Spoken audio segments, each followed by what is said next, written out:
Namaste, sir. Recently, the entire nation was shaken by the loss of three UPSC aspirants in New Delhi. And this heartbreaking incident had sparked some debates regarding the kind of situations these students live in and the kind of dingy conditions they have to face. And sometimes these students keep on preparing for these exams for years, maybe half a decade at a length. So, a lot of discussion has been happening around the outside conditions, but I wanted you to share some insights regarding what goes on inside that makes them take such decisions and live in such kind of conditions.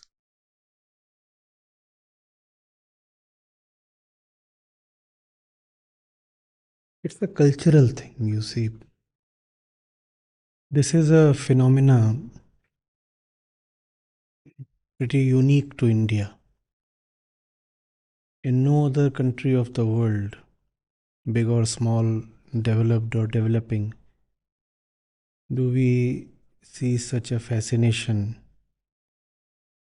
for government service, bureaucratic job.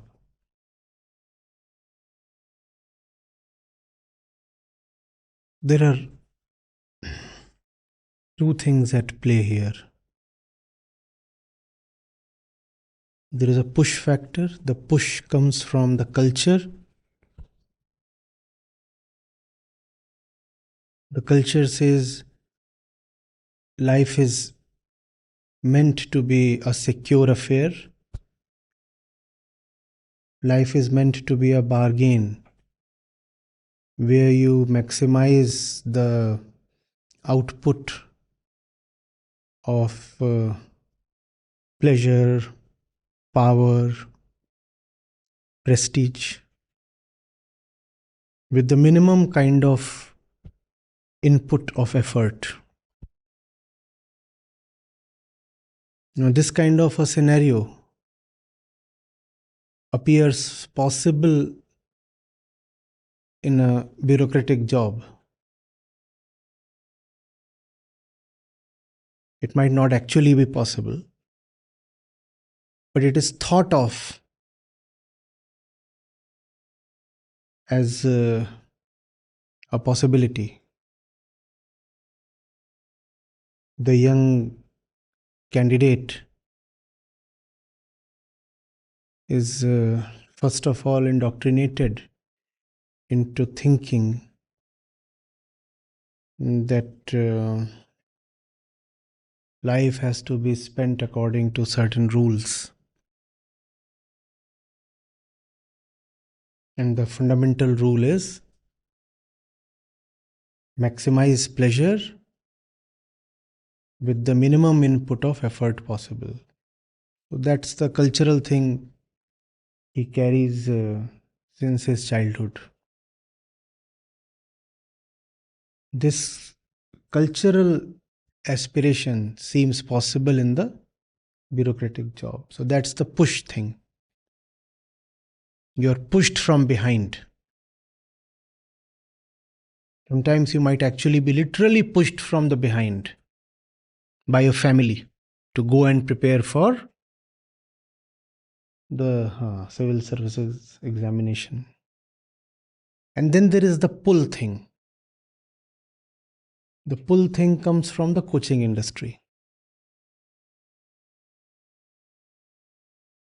So you would know that the number of candidates has actually more than doubled over the last 10 years, even though the number of vacancies, the seats in the CSE have remained much the same. How did that happen? How did the number of applicants double within 10 years? Doesn't appear very logical or natural. Something is at work. Something is amplifying and distorting the curve. What is it? Huge amounts are spent into luring the candidates, not even the candidates, luring young people into becoming candidates. without the kind of glamour and glitz that is displayed by the coaching industry, a lot of students wouldn't have bothered to apply for the UPSC thing. So that too has been attempted to be made into some kind of a culture. The IAS dream is all over the social media. Money is being put into promotion through all kinds of channels possible: print, TV, digital, everything. Even movies, money is being put into so that it takes the shape of a crazy hype. And when there is push and there is pull, who is a mere unemployed young person to resist? He finds himself helplessly carried to the lanes of Mukherjee Nagar and Rajendra Nagar and those places. And he has come there as a beginner, as a struggler, as a beggar asking for job, help, favors. Think of it. Therefore, he can be exploited. Don't we say beggars can't be choosers? Therefore, he can be exploited. The kind of money that the coaching industry fleeces, the kind of rentals that you have there, where even a small dingy room in some basement can cost you 10K, 20K, 25K. That's sheer extortion. And we are yet not talking of the fees that these institutes and the food expenses. We are not yet talking of all that. Extortion is possible only when one party is made to feel choiceless, helpless, optionless. No? Otherwise, you cannot extort. You go and arm twist someone. If he has an option, he will run away. Blackmail is possible only when the other party is left without an option. Who takes away the options? The options are taken away by the cultural conditioning. Otherwise, options exist. So much money a candidate spends there, 5 lakhs, 10 lakhs, 20 lakhs, sometimes more than that. A great option is to utilize that money elsewhere and make a career of it. But the fellow will not utilize that money there. That option has been culturally taken away from him. Therefore, he feels this is the only route possible for me. Either this or nothing. And when the fellow says either this or nothing, that is taken as bravado. That is taken as an expression of courage.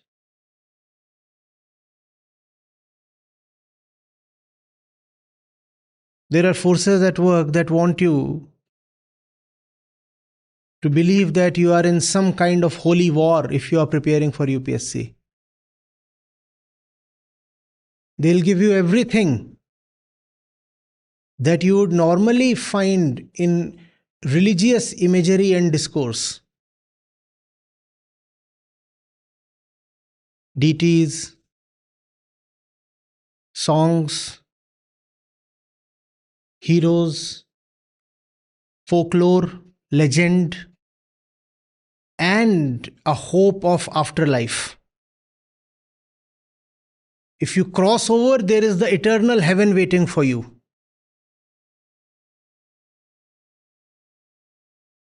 And the requirement for tapasya. Don't you see it's so very religious? Hmm? You have deities, you have priests in the form of the coaching teachers, and the ultimate reward is Swarg or heaven, for which you must be prepared to do tapasya over at least 5-10 years. And once you reach heaven, you are guaranteed lot of milk, honey, and women. Look at even the movies that they make. And if the reward is so great, why can't you pay handsome Guru Dakshina to the priest? So it's an entire mental environment that has been created. The youth are being caged in a bubble. It's a mental thing. People slip into depression. They suffer all kinds of humiliation in this process of preparation for a government job. Still, they don't opt out. Why? Because they have been told that there is no other option. They have been told that this is a kind of a religious duty, something you cannot abstain from. So you must continue in spite of all the failures. Even if life is continuously telling you you are not cut out for this thing, still you must persist.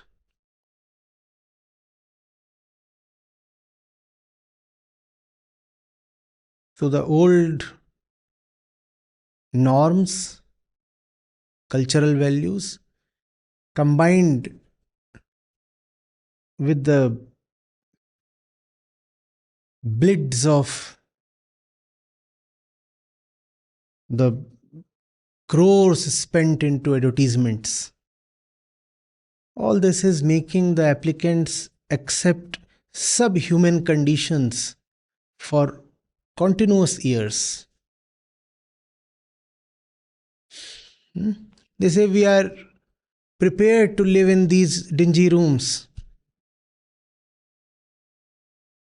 One poor student, unfortunately, even got electrocuted. Think of the living conditions. But they are agreeable to all the humiliating terms. Why? Anything for heaven? Anything for heaven. Won't you accept anything for heaven? They have been shown a heaven.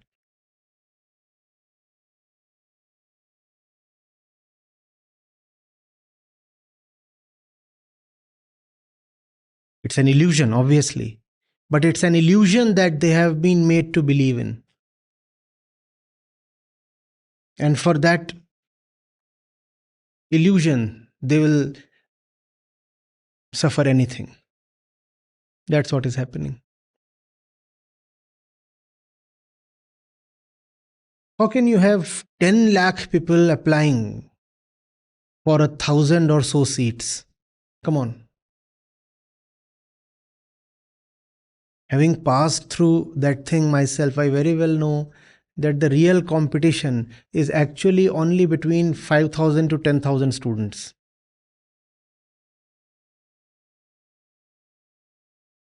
My time, there were hardly 300, 400 seats available. And we used to discuss that there is no need to be overwhelmed by the number of applicants, because the number of serious contenders is hardly a few thousand. That's where the real competition is. Others are there just to make up the numbers.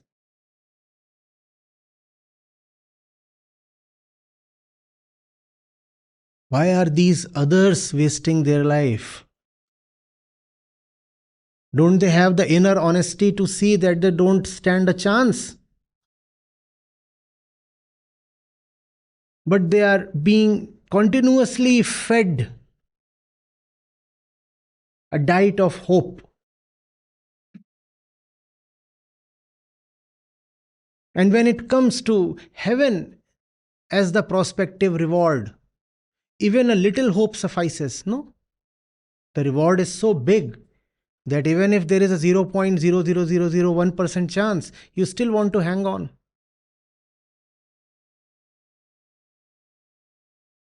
If they could see that there is no heaven at stake, that there are more promising, more fulfilling alternate routes possible, then they would not needlessly invest themselves so deeply and for so long at those places, Mukherjee Nagar and all.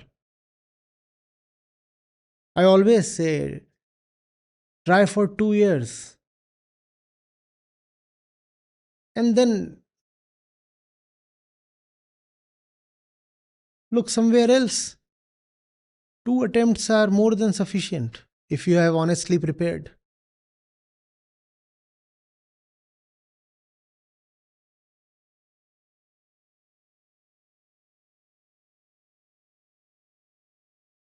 "98% of the candidates, or maybe more than 98%, should actually never have been candidates. They have been turned into candidates just to fatten the pockets of coaching institutes.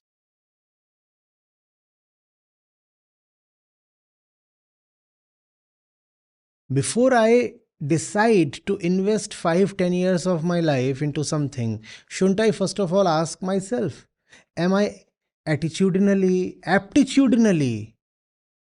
even cut out for this? Or if I don't say have the aptitude, do I have any worthwhile motivation, reason to try for this? Because sometimes it is possible to not have the aptitude and yet you work your way through the exam. It is possible. But that much effort, if you want to put in, first of all, there has to be a strong and worthwhile reason. Those who are spending their lives there, do they have a worthwhile reason? There is no reason except the cultural push and the glamorous pull. There is no real reason.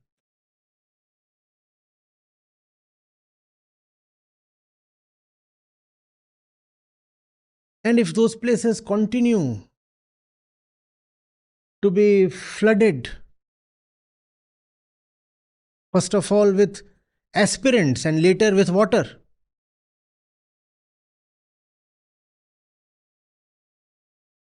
then the coaching institutes would continue to have a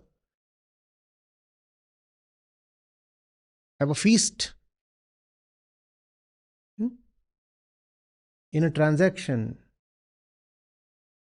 when all the power lies only with one party and the other party is continuously feeling helpless, then obviously you know what the terms of the agreement would be like.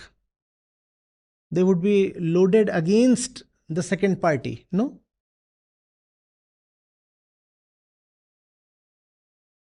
The student comes there feeling that if I do not get selected, that is the end of life for me. He has been made to feel like that. Continuous glamorization of the civil services, mostly by the coaching institutes. The extent to which they go to create the impression that IAS is the real deal, the big apple. Hmm. How will we innovate? How will there be any entrepreneurship if the youth of this country is spending its prime years, its golden time, just running after a government job?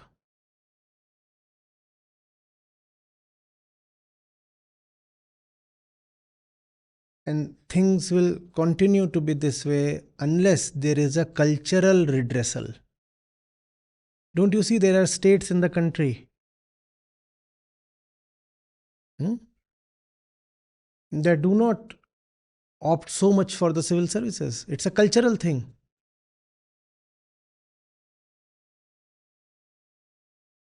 It's mostly the poor and uneducated places where the craze, the hype,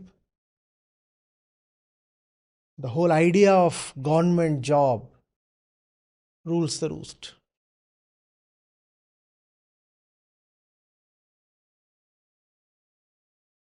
It almost looks like a lottery for them that the rest of their life that they have lived, they were poor, and one day they'll get that job and then they'll be.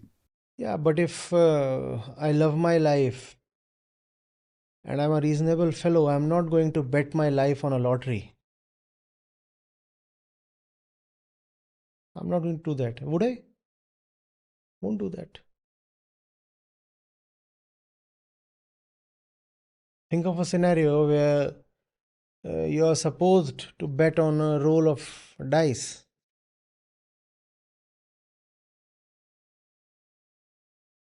and 1 by 6 is the chance that you get $1 million, and 5 by 6 is the chance that you have to literally bite the bullet. Would you opt for it? If you really love your life. If you want to throw it away, then that's another matter. The probability has to be rationally assessed. The probability, I understand, is never zero. And all the motivators play on that non zero figure. Even if you have been extremely mediocre as a student all your life, the probability of your selection is never exactly zero. The probability is always non zero. Just that the non zero figure could be 1 upon 10 million. But still, it's non zero. So that can be used to keep hope alive within you. You see, there is still a small positive probability of your success. So keep trying. So, first of all, a lot of hope is given. Then there is the push. And then there is also a third thing. You are never allowed to realize the exact probability of your success.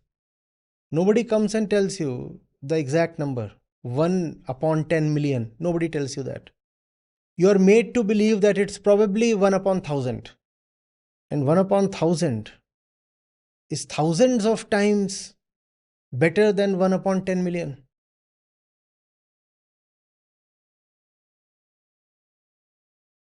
And not only is the probability not allowed to be seen, how low it is, also what you're not allowed to see is the cost and the opportunity cost.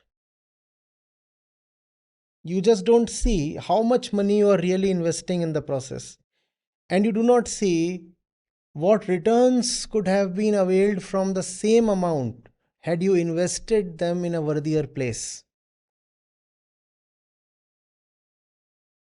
I've remained in touch with that ecosystem for several years.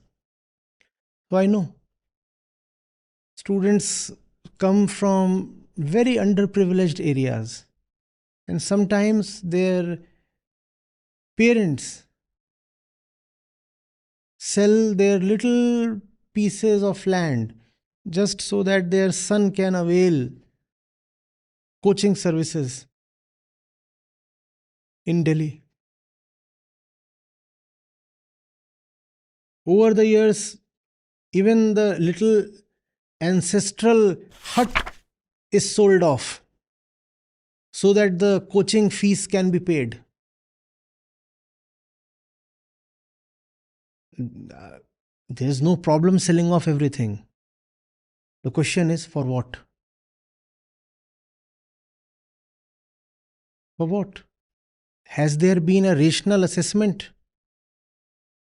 Or is it just a blind craze?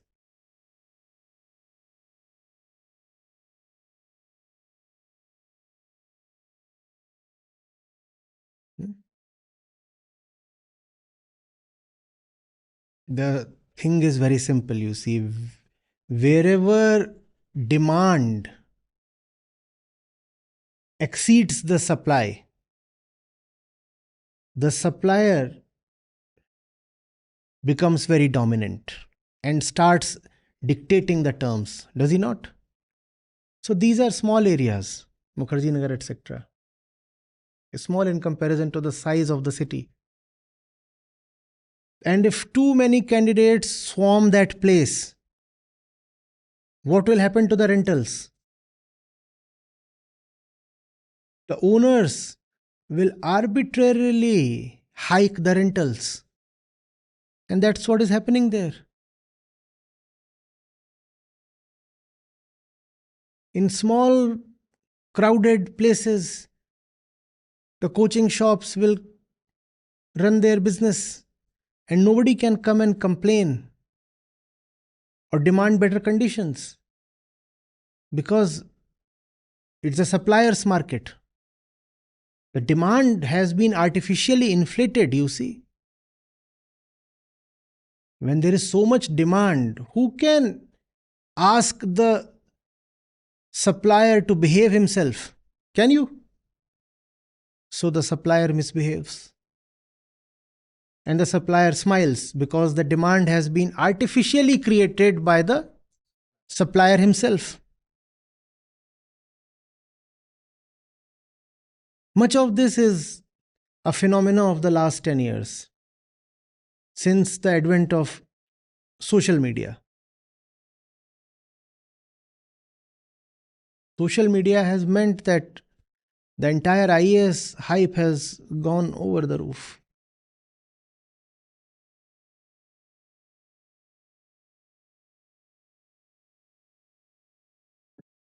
Coaching centers, as we said, are temples, and coaching teachers are the priests, and they are being worshipped. Freedom, an inclination to run risks. If these things are not found in the youth of a country, there will be no innovation, no creativity, no real progress. It's not without reason that China's GDP is 6 times today that of India's.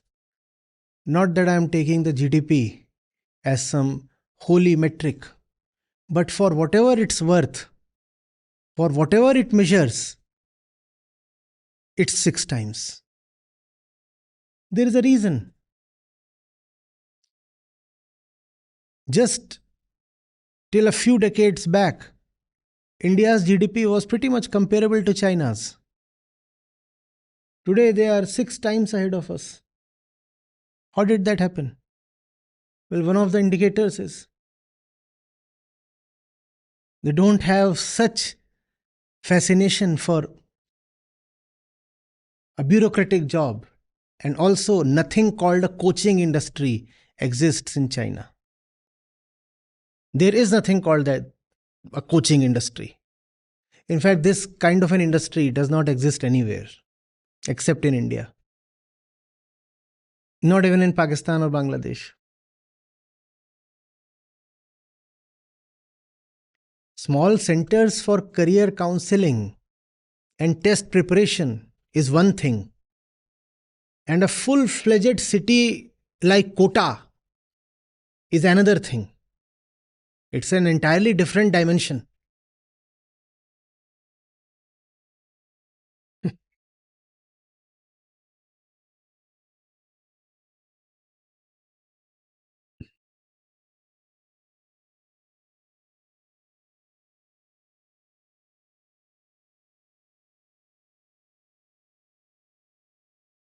I strongly feel the number of attempts must be restricted.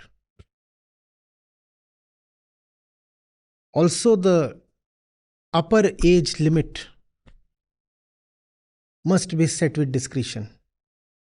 You cannot allow people to continue taking the exam right into their 30s, mid 30s, and in some cases, even into their 40s. You cannot allow that. What are you doing to the youth of this country? They are no more the youth then. And they are no more the youth, in fact. Oh, I read of a very, very curious case. I don't know whether somebody played a prank or something. A father and his son were taking the exam together in the same hall. The UPSC one. The son was 21. The father was 40 something. And they were both attempting the examination. Obviously, both of them failed it. It runs in the family.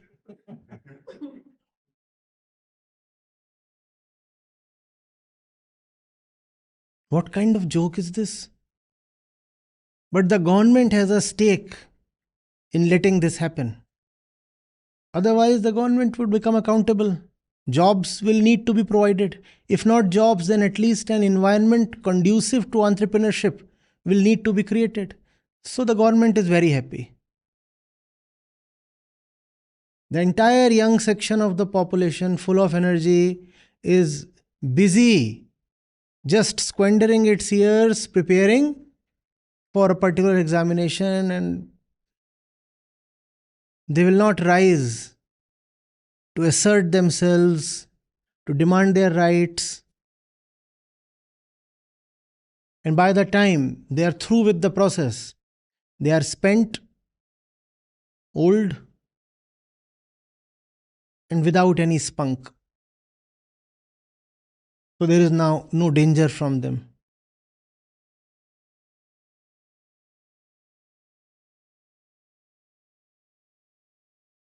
You're getting it.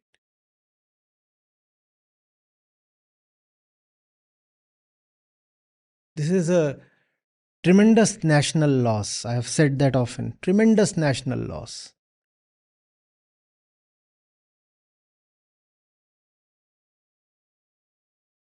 If someone could sit down and calculate the full extent of the loss that India is bearing due to this Sarkari Naukri phenomena, the figures would be staggering.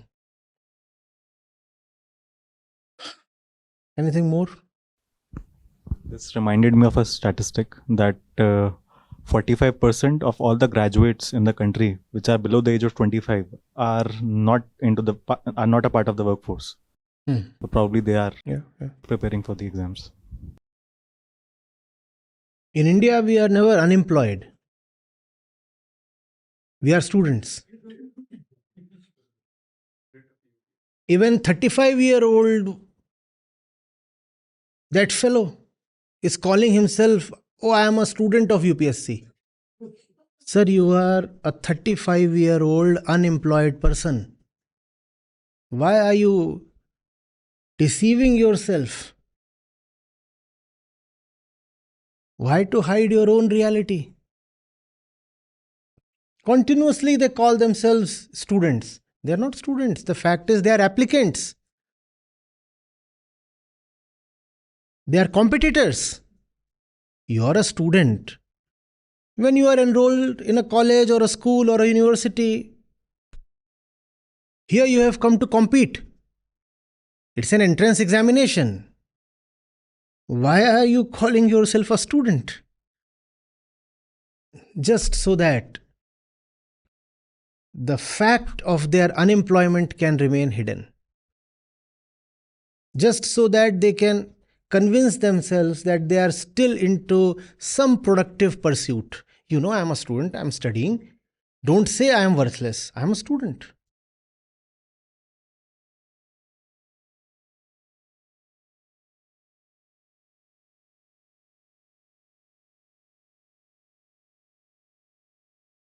And it becomes a vicious cycle. Having invested 5 years, you say, now that I have invested 5 years, how do I waste these 5 years? Let me try for another two. It takes a lot of heart to accept something as a sunk cost. Mostly people don't display such heart. You have heard of that, right? The bad note pushes the good note out of circulation.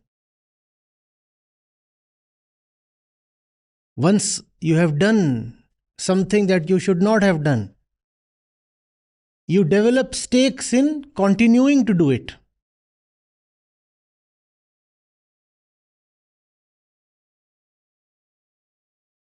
That's why I say, get into it if you have to, and get out exactly as the calendar strikes 2 years. If you don't get out, then probably you will never be able to get out. Give it everything that you have. 2 years is a very long period. For 2 years, invest yourself, immerse yourself with all dedication. And if you don't find your name in the list, even after 2 attempts, bravely and gracefully just bow out.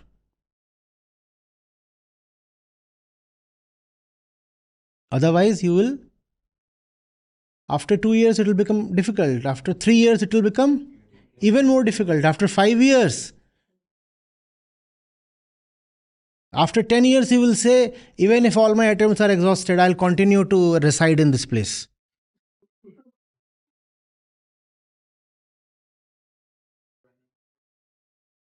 They'll join a coaching center as a teacher or something and become a superstar. Yeah. More fame and more celebrity than actual IAS officers. Yeah. Try to preach like a priest.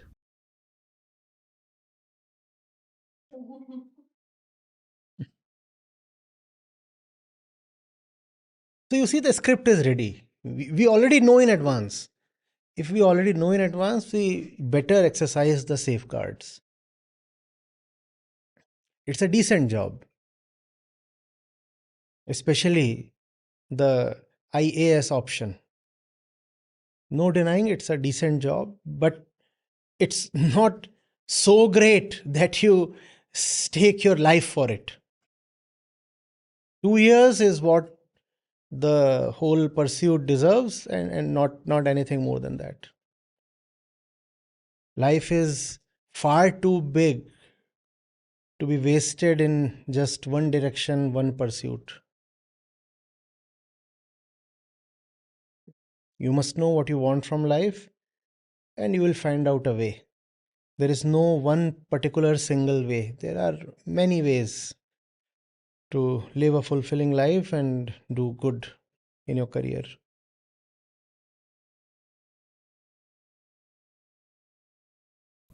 So on social media, the image of a heaven is being created, but actually, it is not a heaven.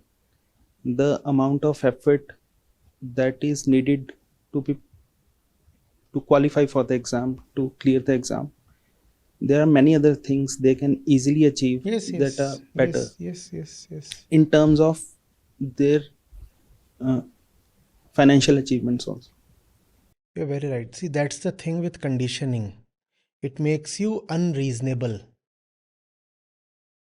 Once you have been conditioned to go after something, you lose your logic. Your calculations become blurred. You just cannot see what you are gaining and how much you are losing. Very stupid things start appearing necessary, and very minuscule gains start appearing monumental. So the whole calculation becomes very distorted. You just don't sit down and do a basic back of the envelope calculation. How much am I putting in? What am I getting from this? And that's a basic thing to do in life, no? Cost benefit analysis, ROI, whatever you call it. Nobody does that ROI in Mukherjee Nagar, I suppose.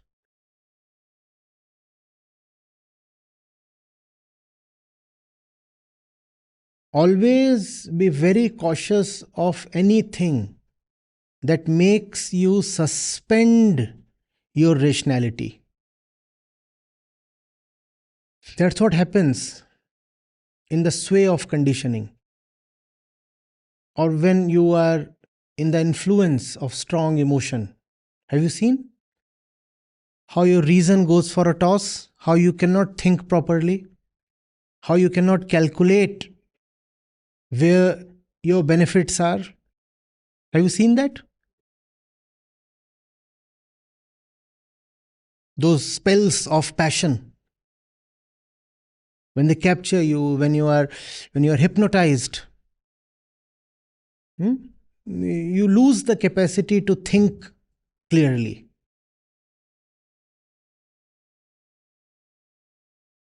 It's a big loss. The amount of money that goes into all this is tremendous. And apart from the money, what you're losing is the golden years of your energy. You enter that place when you're 23, 24 probably. That's a time when you can try, work, experiment, fail, retry, learn. So much is possible. And all that is just frittered away.